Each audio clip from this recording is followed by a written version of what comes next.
Now, what parts of you were, I mean, if at all, was there any fear at this point to There take was. this, to the Um, next level? yeah, I had to talk to my parents. I was like, No, you did? I Even after you're working as a dentist I'm like, for oh my years. God, let's tell them that I'm gonna quit my job. It mainly because I had like a dream job for like every dentist. It was like I worked from home, I traveled, I got to make important decisions. I was in public health, which is what I wanted. I was working with vulnerable populations, which was so me, all of that, the whole nutshell. And I basically had like created the position. I was looking for a job and I was like, I wish there was a position like this. And then I got recruited on LinkedIn by this company, and I said, "Well, what's this?" And so then when they explained it, I was like, "This is exactly what I was envisioning." So it sounded Wow. almost crazy to most people that I was like, "I think I'm going to leave my job," you know.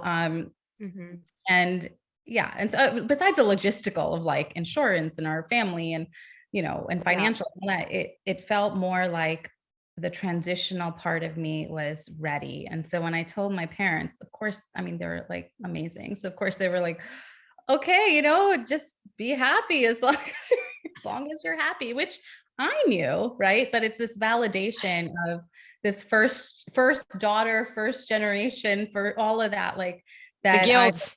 the The guilt is guilt, there. the stories I was creating. I had read And what voice. were the stories you were yeah, what were the stories you were telling yourself in this Yeah, process of telling them that you were right. going to leave? The process of that was, and the stories for myself were, you're crazy. This is a great job, and you're gonna leave it Mm. and still do it on the side. That is a story because I did it on the side for so long, and I wasn't really doing it on the side. I was dabbling in something that I needed to make me because essentially, as we learn, when we follow your dharma, everything falls into place. And when I did leave it, and I did continue and I mean, that's when I got my book deal. So it was like all of this was leading me to something that I knew, and I just had to listen to it. And I think that Yeah. um, that is that's the hard part, more than anything else. I love that you said that it's the listening because I think so often, when we are in that transition phase, and I kind of recall this even from, when I said yes to this next chapter of my life of leaving dentistry, Mhm. saying like, okay, I know there's something more. I know there's something more. And I don't know about you, but people, I don't know if you kept this a secret, but like people around me, and you weren't in clinical, right? I had a practice. And so, Yeah.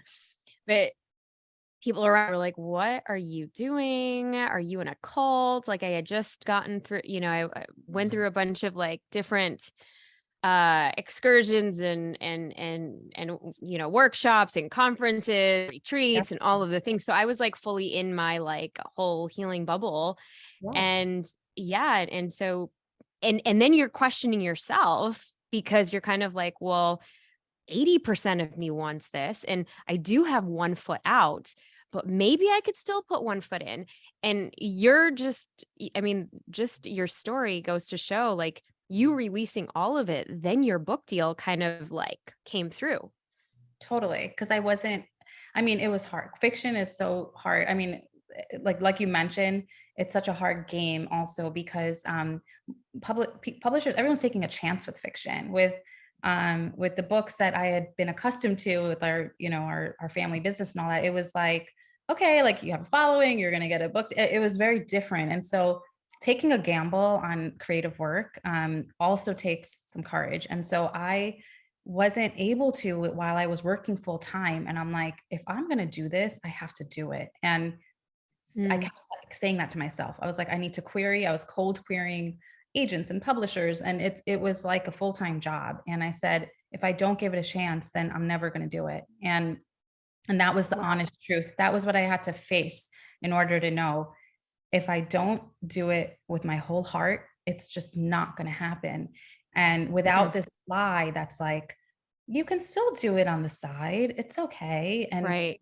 And And just to let that go, it just basically. and just exactly like you Mm. said, just knowing it, like not only with 80%, but with my full 100%. And then there's no turning back. Right. And that's the, Oh, that's that's the beauty of it. See you next time at the Brave Table.